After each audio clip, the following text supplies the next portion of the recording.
physios, welcome to my YouTube channel Believe in Therapy. I am Neha and today we are discuss about physiotherapy management of a frozen shoulder.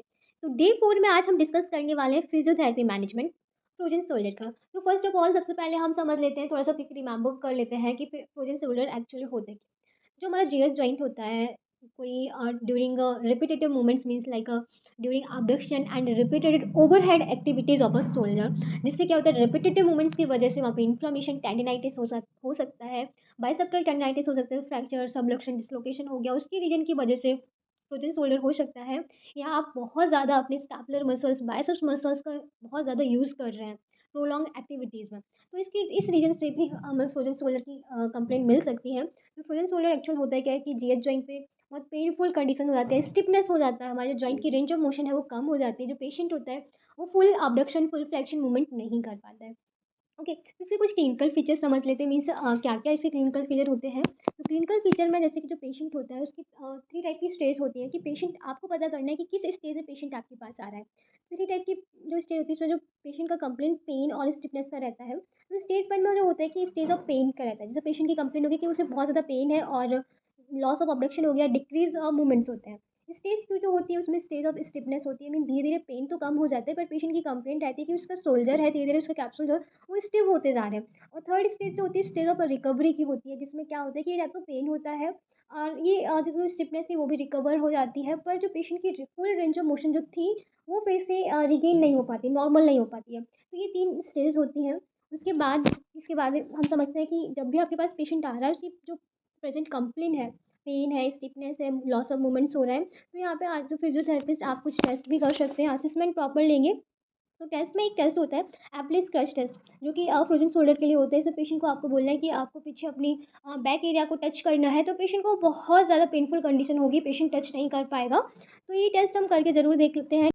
जब patient आपके पास आता है तो उसकी कुछ complain होती है, उस कंप्लेन के अकॉर्डिंग हम कुछ गोल सेट करते हैं, उसके अकॉर्डिंग ही हम मैनेजमेंट करते हैं। तो 2 टाइप के गोल होते हैं, एक शॉर्ट टर्म गोल होता है, एक लॉन्ग टर्म गोल होता है। तो शॉर्ट टर्म गोल वो होता है जो एक्यूट कंडीशंस के लिए होता है, लॉन्ग टर्म होता है क्रोनिक कंडीशंस के लिए। यदि पेशेंट है जो फर्स्ट स्टेज में ही आपके पास आ रहा है, means stage of a painful conditions में आ रहा है, तो आप शॉर्ट टर्म गोल सेट करेंगे, पर ऐसा नहीं होता है, पेशेंट ग्रेड 2 में ही आता है, स्टेज 2 में ही आपके पास आता है, जब पेन भी हो रहा होता है, स्टिफनेस भी होती है, मूवमेंट्स भी नहीं कर पाता है। तो हमारे गोल होंगे पेशेंट की कंप्लेंट के अकॉर्डिंग, फर्स्ट है relieve pain and inflammation, second improve shoulder range of motion, restore motion, improve muscle strength, reduce stiffness and return to a normal life. Long term goals क्या होंगे, उसमें भी लॉन्ग टर्म में भी हमें range of motion को maintain करना होगा, promote healing strengthening of a pericapsular musculature and easy work to daily activities, वो डेली फिर से कर सकें। एक चीज़ और आपको बता दूं, फ्रोजन शोल्डर को हम अदर नेम से भी बोलते हैं, जैसे कि पेरिऑर्थराइटिस हो गया, अडेसिव कैप्सुलाइटिस हो गया, तो ये इसके अदर नेम होते हैं।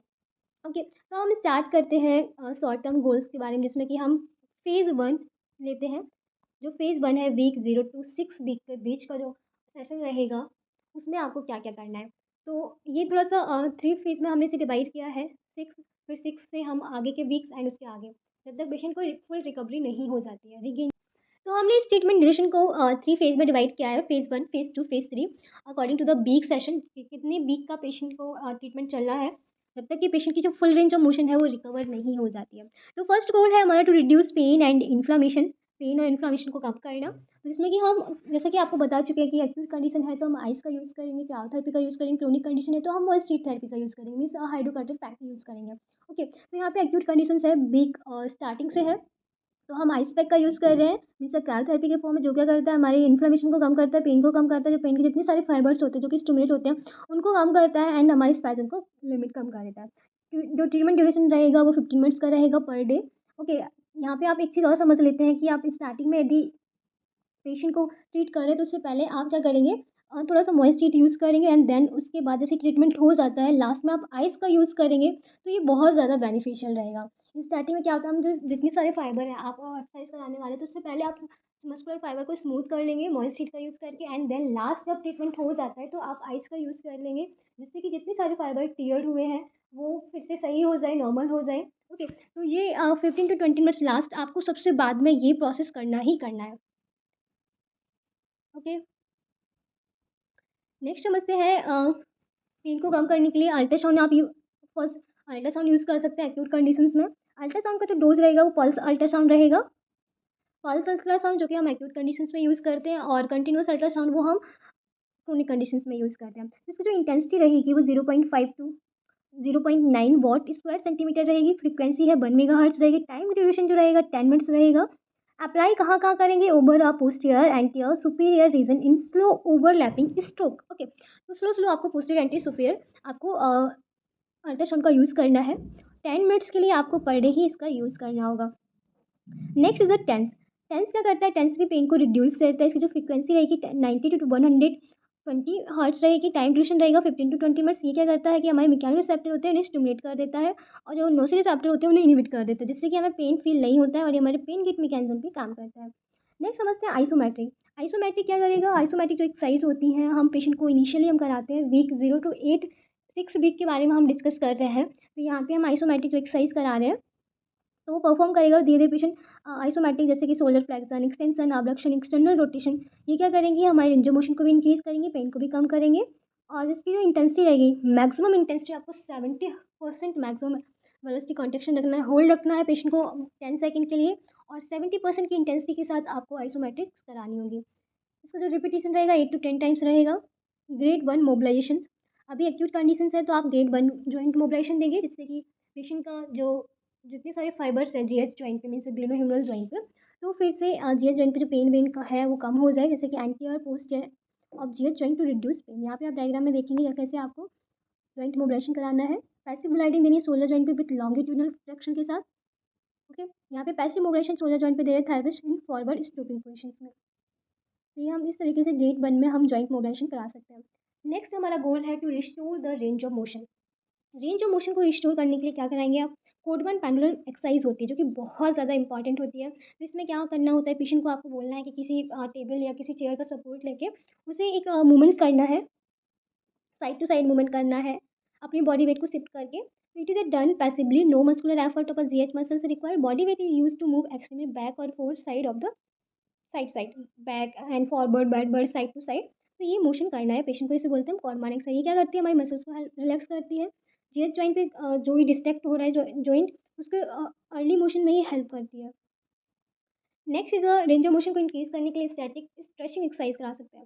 तो स्टैटिक, अभी यहाँ पे हम स्टैटिक स्ट्रेचिंग करा रहे हैं, जब क्रोनिक हो जाएगा तो हम डायनामिक स्ट्रेचिंग कराएंगे। तो स्टैटिक स्ट्रेचिंग जो होती है हमारी anterior posterior inferior shoulder capsule, means हमारे biceps supraspinatus pectoralis major anterior posterior fibre of deltoid because they will gradually become tight. ये सारे फाइबर्स क्या होते हैं? धीरे स्टिप हो जाते हैं, मसल्स हमारे स्टिप हो जाते हैं, तो स्टिफनेस को कम करने के लिए हम स्ट्रेचिंग कराते हैं। तो हम यहाँ पे स्टैटिक स्ट्रेचिंग करा रहे हैं, जो कि हमारे ओवरऑल शोल्डर जॉइंट की जितनी सारी मसल्स हैं जो भी हेल्प करती है हमें अबडक्शन मूवमेंट्स के लिए, तो उन सारी मसल्स के फाइबर्स को हम फिर से स्ट्रेच करके उनकी रेंज ऑफ मोशन को रिगेन करने के लिए हम एक्सरसाइज कराते हैं। तो इसमें क्या रहेगा? होल्ड जो करना है वो 15 to 30 सेकंड के लिए होल्ड करना है within the pain limit. याद रखना है पेशेंट को पेन ना हो। If pain occur it indicate stretch force too aggressive. यदि पेन हो रहा है तो मीन्स जो हमारा स्ट्रेच फोर्स हमने लगाया है वो बहुत ज़्यादा अग्रेसिव है, बहुत फोर्स लगा हुआ है। तो ये तो हमारी बैंड एक्सरसाइज हो गई है, हमारी स्ट्रेचिंग है, ओवर स्ट्रेचिंग करनी है, इस टाइप से पेशेंट को बताना है। डोर के पास स्ट्रेचिंग करनी है, बैंड से स्ट्रेचिंग करनी है, वॉल पीछे बॉल के साथ स्ट्रेचिंग करनी है। ये कोई कपड़ा ले सकते हैं, पेशेंट को आप सजेस्ट कर सकते हो होम एडवाइस के लिए। तो ये तो हमारा पूरा जो ट्रीटमेंट फेज था वो हमारा 0 to 6 वीक का था। Next is a week of 8 to 16 week का। तो 8 to 16 वीक में क्या क्या आप कराएंगे? तो हमारा जो गोल रहेगा, अभी तक पेशेंट को पेन में रिलैक्स नहीं मिला है, तो आप पेन को रिड्यूस करेंगे अकॉर्डिंग टू पेशेंट कंप्लेन, आप गोल सेट करेंगे तो reduce pain, improve shoulder motion in all plane, improve improve strength and endurance of rotator cuff and scapular stabilisation. अब हम यहाँ पे रोटेटर कफ जितनी सारी मसल्स है, रोटेटर कफ मसल्स हो गई, उनको सारी मसल्स को हमें स्ट्रेंथनिंग प्रोवाइड करनी है, स्ट्रेच करना है, जिससे कि रेंज ऑफ मोशन फिर से रिगेन हो सके। तो रिड्यूस पेन, जैसे कि हमने आपको बताया था एक्यूट कंडीशन थी तो हमने क्या थेरेपी का यूज़ किया था। अब यहाँ पे क्रोनिक कंडीशन होगी तो हमने मोइस्टीट थेरेपी का यूज़ किया है। तो मोइस्टीट में जैसे कि हम हाइड्रोकोर्टिल पैक का यूज़ करते हैं, 15 मिनट्स के लिए करेंगे। सबसे पहले इनिशियल जो स्टेज रहेगा हमें यही पहले हीट देनी है, उसके बाद लास्ट एंडिंग जब ट्रीटमेंट हो जाता है तो हम कोल्ड थेरेपी का यूज़ करेंगे। बिफोर थेरेपी 15 मिनट्स आपको यूज़ करना है, जिससे क्या होगा कि हमारा जो ब्लड सर्कुलेशन है वो इम्प्रूव हो जाएगा, मसल्स रिलैक्स हो जाएंगे and ice after the session. Okay, next क्या है? अल्ट्रासाउंड। तो अल्ट्रासाउंड आप यूज़ करेंगे, अल्ट्रासाउंड का यहाँ पे जो हम डोज यूज़ कर रहे हैं वो हमारा कंटिन्यूअस अल्ट्रासाउंड है। हमने इनिशियल फेज़ में हमने पल्स अल्ट्रासाउंड का यूज़ किया था। इंटेंसिटी भी है यहाँ पे, हमने इंटेंसिटी है जो मीडियम कर दी है, वहाँ पे लो इंटेंसिटी के साथ हमने ट्रीट किया था। तो मीडियम इंटेंसिटी हमारी 1 to 1.5 वॉट स्क्वायर सेंटीमीटर है। फ्रीक्वेंसी जो है 1 मेगाहर्ट्ज़ से, टाइम ड्यूरेशन रहेगा, टाइम ड्यूरेशन यहाँ पे हम कम कर देते हैं, 5 to 6 मिनट कर देते हैं। और इनिशियल एक्यूट कंडीशन में हम 10 मिनट्स का अल्ट्रासाउंड का टाइम ड्यूरेशन रखते हैं। ये क्या करता है? थर्मल इफेक्ट प्रोड्यूस करता है और बहुत ज़्यादा ये बेनिफिशियल इफेक्ट देता है। Next is to improve motion in all plane. सारे प्लेन में हम कैसे अब रेंज ऑफ मोशन को फिर से इम्प्रूव कर सकते हैं। तो इसके लिए हमने जैसे कि उधर बताया था आपको एक्यूट कंडीशंस में हमने कोडमान एक्सरसाइज बताई थी। तो कोडमान एक्सरसाइज जब काम नहीं की तो हम यहाँ पे अब बैंड एक्सरसाइज पेशेंट को सजेस्ट करेंगे। तो बैंड एक्सरसाइज में क्या करेंगे, एक बैंड ले लेंगे आप, उसके साथ आपको पेशेंट को एक्सरसाइज करानी है। तो एक बैंड क्या करेगा, जो भी इन्वॉल्व लिम्ब है आपका, means like right side, right hand पे फ्रोजन शोल्डर है तो लेफ्ट हैंड के सपोर्ट से वो मूवमेंट करेगा बैंड के साथ। तो to improve shoulder flexion, extension, adduction, abduction, internal extension, rotation, तो ये सारे जितने सारे शोल्डर जॉइंट पे मूवमेंट होते हैं वो हम बैंड की हेल्प से सारी एक्सरसाइज करेंगे। उसका रिपीटिशन 8 to 10 टाइम्स रहेगा। ओके, नेक्स्ट समझते हैं इसके बारे में क्या क्या और हम कर सकते हैं इसमें। To improve range of flexion, abduction, range of GS joint, तो इसमें क्या करेंगे, uninvolve arm pull the rope down to the elevate the involve shoulder into flexion abduction as a possible. जैसे कि हमने आपको बताया, जो अनइन्वॉल्व लिम्ब है, इन्वॉल्व हैंड है, वो उससे हम पुल करेंगे बैंड को, जिससे कि जो इन्वॉल्व हैंड है वो इजीली कर सके मूवमेंट पेन लिमिट के। Repetition 8 to 10 times. यहाँ पे आप डायग्राम में देख सकते हैं कुछ बैंड एक्सरसाइज है, जैसे कि शोल्डर फ्लेक्शन की, ये ऐसा रहा और हमें ऐसे लेके जाना है। शोल्डर एक्सटेंशन की, जो कि बैक में है बैंड, ये हमारे शोल्डर abduction हो गया। ये एक्सटर्नल रोटेशन हो गया, इंटरनल रोटेशन हो गया। यहाँ पे स्कापुलर रेंज ऑफ मोशन, ये थोड़ा स्ट्रेचिंग की कुछ एक्सरसाइज है जिसे हम पेक्टोरस स्ट्रेच करना है बॉल की हेल्प से। ये बाइसेप्स स्ट्रेच है। ओके, अब हम समझते हैं स्टैटिक स्ट्रेचिंग। यहाँ पे हम स्टैटिक स्ट्रेचिंग ही अभी कर रहे हैं 8 to 16 वीक में। जब हम आगे 16 वीक से आगे बढ़ेंगे तब हम वहाँ पे डायनामिक करेंगे। स्टैटिक स्ट्रेचिंग में हम क्या करेंगे, जो हमारा गोल होता है कि पेशेंट की जो रेंज है, शोल्डर जॉइंट की फ्लेक्शन की रेंज है, वो आ सके, प्रॉपर इंक्रीज हो सके, 140 डिग्री तो आ ही जाए degree of flexion range, and 45 degree of internal rotation range. तो ये हमारा एम होता है, गोल होता है कि हमें इतनी रेंज अभी पेशेंट की लानी ही लानी है। तो उसके लिए हम क्या क्या स्ट्रेचिंग कराएंगे, और हम यहाँ पे शोल्डर व्हील एक्सरसाइज कराते हैं। शोल्डर व्हील एक्सरसाइज से क्या होता है, रेंज ऑफ मोशन इंप्रूव होती है। मीन्स ये हम यूज़ करते हैं जिसमें कि हम शोल्डर जॉइंट का पूरा फुल सर्कमडक्शन मूवमेंट कराते हैं। सर्कमडक्शन मूवमेंट होता है जो कि with the centre off shoulder wheel should always approximate with the shoulder of a patient. Okay, अभी हम डायग्राम के थ्रू देखते हैं कि कैसे व्हील एक्सरसाइज कराते हैं। आप फिंगर लैडर भी करा सकते हैं। ये हमारा हो गया व्हील एक्सरसाइज, जिसमें कि हम फुल सर्कमडक्शन करते हैं। ये फिंगर लैडर भी आप करा सकते हो फुल अबडक्शन के लिए। जॉइंट मोबिलाइजेशन, यहाँ पे हम ग्रेड 2 और ग्रेड 3 का जॉइंट मोबिलाइजेशन करेंगे। हमने स्टार्टिंग में ग्रेड 1 का किया था। तो जीएच जॉइंट पे ग्रेड 2 और 3 के लिए स्कैपुलोथोरैसिक जॉइंट इन्वॉल्व होता है। According to the study, inferior posterior glide हम पेशेंट को देते हैं जिससे कि रेंज ऑफ मोशन इंक्रीज हो सके, पेन जो है वो कम हो सके इन फ्रोजन शोल्डर पे, मीन्स जहाँ पे कैप्सुलाइटिस हुआ है। तो ये हमारी हो गई ग्रेड, जो कि हम यहाँ पे इन्फीरियर ग्रेड दे रहे हैं, इन्फीरियर मोबिलाइजेशन दे रहे हैं। तो ये हमारा हो गया पोस्टीरियर मोबिलाइजेशन। इस टाइप से आपको ग्रेड 2 और ग्रेड 3 में जॉइंट मोबिलाइजेशन देना है। नेक्स्ट है to improve strength of rotator cuff and scapular muscles. तो क्या होता है कि जब काफ़ी दिन हो जाते हैं फ्रोजन शोल्डर, तो हमारी धीरे धीरे मसल्स इतनी सारी, वहाँ की रोटेटर कफ की जितनी सारी मसल्स है वो धीरे धीरे स्टिफ हो जाती हैं, उनके फाइबर है वो सॉल्टेड हो जाते हैं। तो उनको हमें स्ट्रेंथ प्रोवाइड करनी है, तो हम यहाँ पे स्ट्रेंथनिंग एक्सरसाइज करेंगे। स्टार्टिंग हमने आइसोमेट्रिक किया था, अब यहाँ पे हम क्लोज चेन आइसोमेट्रिक कर रहे हैं। तो क्लोज चेन आइसोमेट्रिक में क्या करेंगे, with elbow flex 90 degree and arm at the side. Intensity जो रहेगी मैक्सिमम वेलोसिटी कॉन्ट्रेक्शन रहेगा, रिपीटेशन 8 to 10 टाइम। मीन्स जो इसकी इंटेंसिटी रहती है वो 70% इंटेंसिटी होनी चाहिए, मैक्सिमम होनी चाहिए जितनी पेन लिमिट के अकॉर्डिंग। ओके, तो इसमें हम क्लोज चेन आइसोमेट्रिक कराते हैं। यहाँ पे आप डायग्राम के थ्रू देख सकते हैं, ये हमारी क्लोज चेन आइसोमेट्रिक है। एल्बो को फ्लेक्स करके भी हम करा सकते हैं। स्ट्रेंथनिंग ऑफ स्कैपुलर स्टेबलाइजर, तो स्कैपुलर स्टेबलाइजर्स की जितनी सारी मसल्स हैं उनको स्ट्रेंथनिंग कैसे प्रोवाइड करेंगे, तो इसमें हम कुछ एक्सरसाइज कराते हैं, जिसमें कि फर्स्ट होता है हमारे स्कैपुलर रिट्रैक्शन। स्कैपुलर रिट्रैक्शन के लिए जो हमारी मसल्स इन्वॉल्व होती हैं वो हमारी रोम्बॉइड एंड मिडिल ट्रैपेजियस। तो इनको जब हम स्कैपुलर रिट्रैक्शन कराएंगे पेशेंट को और रिपीट करेंगे 8 to 10 टाइम्स।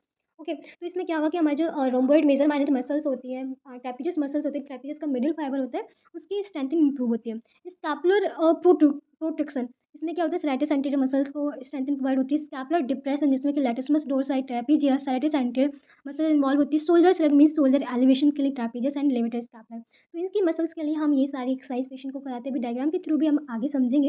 इनिशियली हम क्या कर सकते हैं, डंबल्स एंड विद थेराबिन, मीन्स जैसे स्ट्रेंथनिंग हमें और ये एक्सरसाइज कराएंगे, फिर हम क्या करा सकते हैं, थोड़ा सा प्रोग्रेशन करा सकते हैं। तो आप डंबल्स के साथ पहले विदाउट वेट हमने एक्सरसाइज कराई, अब हम डंबल्स के थ्रू एक्सरसाइज करा रहे हैं जिससे कि थोड़ी स्ट्रेंथ डेवलप हो सके, एंड देन लास्ट आप थेराबिन की हेल्प से आप पेशेंट को स्ट्रेंथनिंग एक्सरसाइज करा सकते हैं, जिसका पैरामीटर क्या रहेगा, 3 times per a week, 8 to 12 repetitions. Okay, तो ये सारी हमारी एक्सरसाइज है जो कि आप देख सकते हैं। एलिवेशन कैसे करना होता है, तो यहाँ पे जितनी सारी मसल्स इन्वॉल्व होती हैं उनकी स्ट्रेंथनिंग होगी। डिप्रेशन, शोल्डर का डिप्रेशन हो रहा है, ये एलिवेशन हो रहा है, ये डिप्रेशन हो रहा है, ये हमारा रिट्रैक्शन हो रहा है दोनों साइड से, ये हमारा प्रोटेक्शन हो रहा है, बाहर की ओर एक्सपेंशन हो रहा है हमारे थोरेसिक एरिया का, ये हमारा अपवर्ड रोटेशन हो गया जो कि स्कैपुला का अपवर्ड रोटेशन है, ये हमारा डाउनवर्ड रोटेशन है। तो ये सारी आपको एक्सरसाइज करनी है, जैसे कि यहाँ पे जितनी सारी इन्वॉल्व हो रही है मसल्स, उनकी स्ट्रेंथिंग डेवलप हो सके। इनिशियली क्या कराते हैं हम लोग, एक्टिव एक्सरसाइज कराते हैं पेशेंट को, शोल्डर फ्लेक्शन की, अबडक्शन की, internal rotation, external rotation. With जैसे प्रोग्रेशन कराएंगे तो हम डंबल्स के साथ साथ, वेट के साथ साथ हम ये एक्सरसाइज कराएंगे। एंड बाद में आप क्या कराएंगे, थेराबैंड की हेल्प से एक्सरसाइज कराएंगे, जिसमें कंसेंट्रिक इसेंट्रिक मूवमेंट होगा, स्ट्रेंथनिंग डेवलप होगी। मैक्सिमम आपको 70% इंटेंसिटी के साथ कराना होगा, तो हमारी जो शोल्डर मसल की जितनी सारी मसल्स हैं उसमें स्ट्रेंथनिंग होगी। 2 to 3 वीक्स के लिए होता है ये, यूजुअली 2 to 3 वीक्स के लिए। एंड बीच में आप इंटरवल्स मीन्स थोड़ा सा गैप भी दे सकते हैं, 3 times per a week and repetition of 3 set. तो डंबल्स का जब भी हम यूज़ करते हैं तो हम 3 सेट का ही एक प्रोटोकॉल डिज़ाइन करते हैं। लास्ट थर्ड फेज है जो कि हमारे 4 मंथ से बियॉन्ड है आगे के लिए। यदि पेशेंट अभी तक ठीक नहीं हुआ है तो कुछ हम गोल सेट करेंगे। वही हमारे गोल्स रहेंगे रेंज ऑफ मोशन को और ज़्यादा इंप्रूव करना, क्योंकि अभी तक पूरी रेंज ऑफ मोशन नहीं आई है। थोड़ा सा और इसमें हम प्रोग्रेशन कर देंगे, जितनी सारी हम एक्सरसाइज करा रहे हैं थोड़ा सा और हमने वेट वेट देना है, स्ट्रेचिंग और बढ़ा देनी है। ओके, तो होम मेंटेनेंस एक्सरसाइज प्रोग्राम करेंगे। ROM exercise 2 times a day. अभी तक हम दिन में 1 बार करा रहे थे, हम 2 बार कराएंगे। रोटेटर कफ मसल स्ट्रेंथनिंग कराएंगे 3 times a week. And scapular stabilizer strengthening muscle है वो 3 टाइम्स अ वीक। ओके, तो ये जितनी सारी हमने एक्सरसाइज कराई थी उनका प्रोग्रेशन करा देंगे। कुछ यहाँ पे अलग से हमने फिजियोथेरेपी फ्यूजन शोल्डर का मैनेजमेंट दिया है, जैसे कि एक होता है हमारा रिस्टोरेटिव मेथड और एक होता है हमारा प्रिवेंटिव मेथड। फिर से रिस्टोर करना है, तो इसके लिए मसल्स को रिलैक्सेशन मोबिलाइजेशन मेथड थर्मोथेरेपी का यूज़ करेंगे। Via physiotherapist passive mobilization in the main stage, और पेशेंट खुद से करेगा तो हम उसका कुछ होम डिज़ाइन बना देंगे। ओके, प्रिवेंटिव मेथड में क्या होगा, अर्ली डिटेक्ट करना है, अर्ली मोबिलाइजेशन एंड अवॉइड करनी है फ्रोजन शोल्डर जैसे जो भी कॉजेज होते हैं फ्रोजन शोल्डर के, तो उन्हें सारे को अवॉइड करना है। अब एक लास्ट हमारा प्रिवेंटिव मेजर, जो कि आप पेशेंट को एडवाइस भी कर सकते हैं और प्रिवेंट कर सकते हैं। यदि पेशेंट की कोई कंप्लेन हो है कि उसे शोल्डर पेन हो रहा है, तो आप ये सारी एडवाइस पेशेंट को दे सकते हैं। क्या-क्या है कि यदि सुपाइन पोजीशन में पेशेंट है, तो सुपाइन पोजीशन में हम जब लेटते हैं तो shoulder is passively adapted in elevation. If the patient complain of pain और stiffness in terminal range such that patient has a increase chance of developing periarthritis. Supine position में यदि पेशेंट है वो अडप्ट करके और एलिवेट करके shoulder को सोता है, तो धीरे-धीरे उसकी कंप्लेन होती है कि पेन हो रहा है, तो हम उसे इंडिकेट कर सकते हैं कि धीरे-धीरे आपको फ्रोजन शोल्डर की कंडीशन हो सकती है, इसलिए उसकी पोज़ीशंस को चेंज करा देंगे। पेशेंट को एजुकेशन देंगे। नेक्स्ट जब patient is made to lie on the side, जब साइड लाइन पेशेंट लेटता है, तो उसकी कंप्लेंट रहती है पेन होना, तो हम उसको बता सकते हैं कि इन फ्यूचर उसे फ्रोजन शोल्डर हो सकता है, इसलिए उसे पहले से ही हम प्रिवेंट कराएँगे कि आपको ये सब एक्सरे नहीं करना है। ओके, तो ये तो हमारा हो गया मैनेजमेंट फ्रोजन शोल्डर का। आई होप ये आपके लिए बेनिफिशियल रहा होगा। वीडियो आपके लिए हेल्पफुल है तो प्लीज़ वीडियो को लाइक करें, चैनल को सब्सक्राइब करें। कोई क्वेरी होती है तो कमेंट बॉक्स में कमेंट करके पूछ सकते हैं। नेक्स्ट हम डे 5 में आपके लिए रोटेटर कफ का मैनेजमेंट लेके आएँगे। Thank you.